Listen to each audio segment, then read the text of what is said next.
So today we're looking at HOAMC PT4. There are 11 questions. Number 1, the monthly membership fee for an online television and movie service is $9.80. The cost of viewing television shows online is included in the membership fee, but there is an additional fee of $1.50 to rent each movie online. For 1 month, Jill's membership and movie rental fees were $12.80. How many movies did Jill rent online that month? So to build this equation, we're going to represent 1.5m for the each movie online. The keyword there was each to identify that as the variable. And then there's an additional one-time cost of $9.80. They give us that one particular month cost $12.80. If we want to solve for m, we subtract $9.80 from both sides, and we get that 1.5m is equal to 3. When we divide both sides by 1.5, it turns out that m is equal to 2, which means in this given month that the fee was $12.80, we rented 2 movies. That's why B is correct. Number 2, one of the requirements for becoming a court reporter is the ability to type 225 words per minute. Donald can currently type 180 words per minute and believes that with practice he can increase his typing speed by 5 words per minute each month. Which of the following represents the number of words per minute that Donald believes he will be able to type m months from now? So the key word here, each, tells us that we are increasing by 5 each month. So the variable goes next to the 5, not the 180. And we are increasing our typing speed, so that's why D is correct. The initial or current speed is 180. So we're going to add 180 to that. And this tells us our equation. B is incorrect because they include 225, which is the goal, not the current speed. Number 6, last week Raul worked 11 more hours than Angelica. If they worked a combined total of 59 hours, how many hours did Angelica work last week? The first equation we can write R is equal to A plus 11, because Raul worked more than Angelica. And how much more? 11 hours more. For our second equation, we know that the total hours is 59, which means Raul's hours plus Angelica's hours. If we want to solve both of these, we could try to use substitution. To save us some time, what is our final answer looking for? We're looking for Angelica. So we're looking to solve for A, which means if we can replace R in this second equation with what it's equal to, we will jump straight to the answer. So if I substitute, I get A plus 11 plus A is equal to 59. If I combine like terms, 2A plus 11 is equal to 59. From here it's a two-step equation. Subtract 11 from both sides. I get that 2A is equal to 48. And if I divide both sides by 2, I get that A is equal to 24. That's why A was correct. Number 8. Line L in the XY plane contains points from each of the quadrants 2, 3, and 4, but no points from quadrant 1. Which of the following must be true? Well, you had to understand which quadrant is which to be able to get number 8 correct. Quadrant 1 is here in the upper right, and we go around in a counterclockwise direction, 2, 3, and 4. So let's go through our answer choices and see if we can identify which one is correct. For choice A, the slope of a line being undefined, that means that we're looking at a vertical line. A vertical line could be over here, or it could be over here. And the question tells us that nothing occurs in quadrant 1. So that's not correct. For choice B, the slope of the line is 0. That means we're looking at a horizontal line, which could be up here or it could be down there. So it could be in quadrant 1. That's why B is incorrect. For choice C, the slope of the line L is positive. Well, regardless of where we start, if the line continues on forever, at some point it's going to cross into quadrant 1. That's why that one is incorrect also. Choice D is the only one that if a line is negative, it's possible to avoid quadrant 1. For example, if our intercept was down here, a line like this will never cross into quadrant 1. So 8 is D. Number 16. So let's look at the scenario first. Mr. Martinson is building a concrete patio in his backyard and deciding where to buy the materials and rent the tools needed for the project.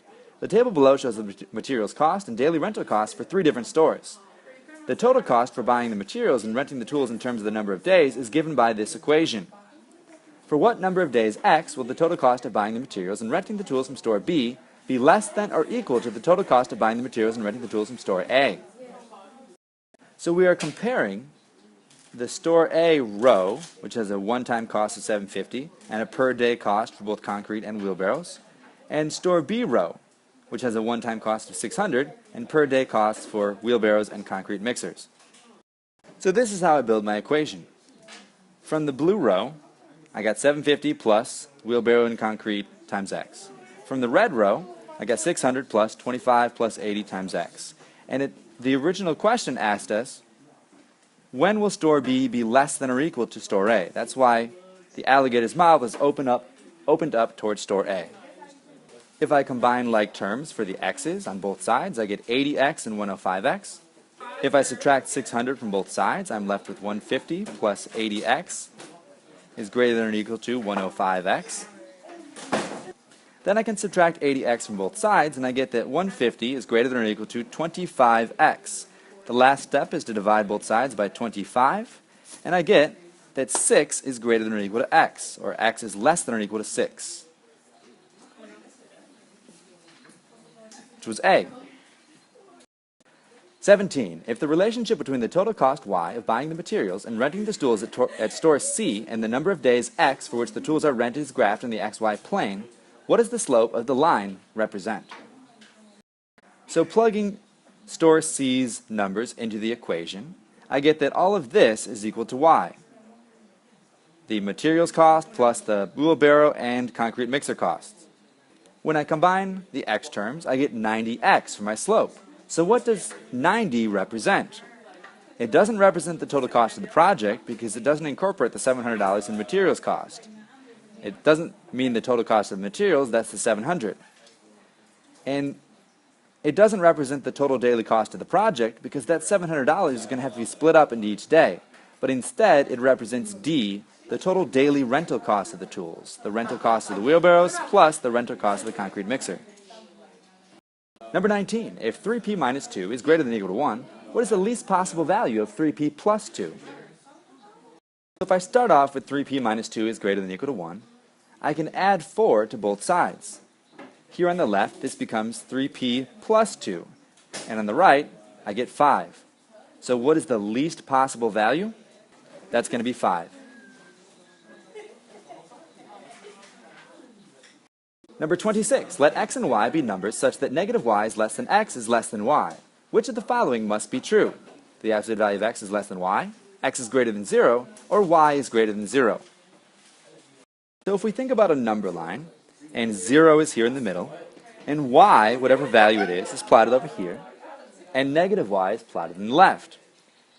The absolute value of x, or the distance from 0 for x, has to be less than y. Otherwise, it might end up over here somewhere, instead of on the number line within this range where it's supposed to be. Because of that, number 1 is absolutely true. For number 2, x does not have to be greater than 0. For example, x could fall right here on the number line, and that would still work for both of the inequalities. Because the inequalities say that it has to be to the right of negative y and to the left of y. So because I have created the counterexample, we know that 2 does not have to be true. It could be, but the key idea was there that it must be true. So if y was negative, then both of my inequalities would flip, and negative y would actually be equal to a positive y. And same thing for y, it would become a negative y. And this wouldn't work. So therefore, y has to be a positive number for this original inequality to function.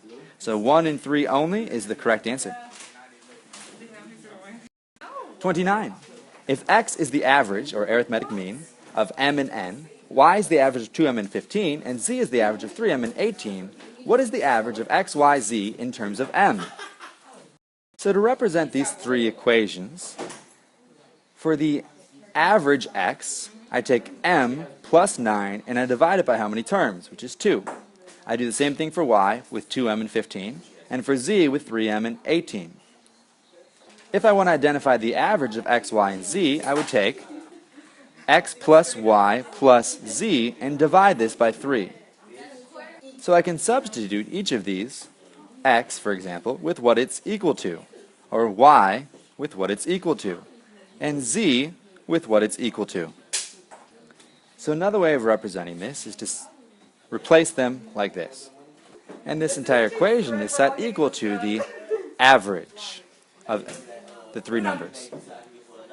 So I can first multiply by 3 to cancel out this division, and I end up with 3a here on the left, and everything on the right is no longer divided by 3. You'll notice that each term on the right is divided by 2, so I can cancel those out by collectively multiplying everything by 2. The dividing by 2's are gone, and now I just have to combine like terms. M plus 2m plus 3m is 6m, and 9 plus 15 plus 18 is 42. This tells me what 6 times the average is, so I'm going to divide everything by 6. And I get that the average is equal to m plus 7, B. Number 32. The normal systolic blood pressure P in millimeters of mercury for an adult male X years old can be modeled by the equation P is equal to the quantity X plus 220 divided by 2. According to the model, for every increase of 1 year in age, by how many millimeters of mercury will the normal systolic blood pressure for an adult male increase? So if we begin with this equation, P is equal to X plus 220 divided by 2, we can split the fraction and change it to X over 2 plus 220 over 2. And if we simplify this a little bit, our equation becomes 1/2 X plus 110. And the slope here, 1/2, is our answer of how much our systolic blood pressure increases each year. Number 34. In a study of bat migration habits, 240 male bats and 160 female bats have been tagged. If 100 more female bats are tagged, how many more male bats must be tagged so that 3/5 of the total number of the bats in the study are male? So we can represent this scenario with two different equations. First, for the female bats in red, 160 plus 100 represent 2/5 of our total. And for the male bats, 240 plus an unknown number represent 3/5. Let's start with the female bats equation. And this gives us that 260 is equal to 2/5 times the total. To cancel out 2/5, I can multiply by the reciprocal, or 5/2. And if I do this to both sides, and I change 260 to 260 over 1, on the left, the 2's, or on the right rather, the 2's cancel out and the 5's cancel out, and I'm just left with t. So here on the left, I take 260 times 5, this gives me 1300, and I take 2 times 1, this gives me 2. If I take 1300 divided by 2, I get 650. So I'm going to use this value of t, 650, and plug it into my other equation. Or in other words, I'm going to take for the male bat equation, 240 plus x is equal to 3/5 times the total. But now I know my total is 650. This tells me that when I multiply 3/5 by 650, and I get 390, I now have a one-step equation. When I subtract 240 from both sides, I get that x, or the number of male bats I need to add to the population, is 150. And that's my final answer.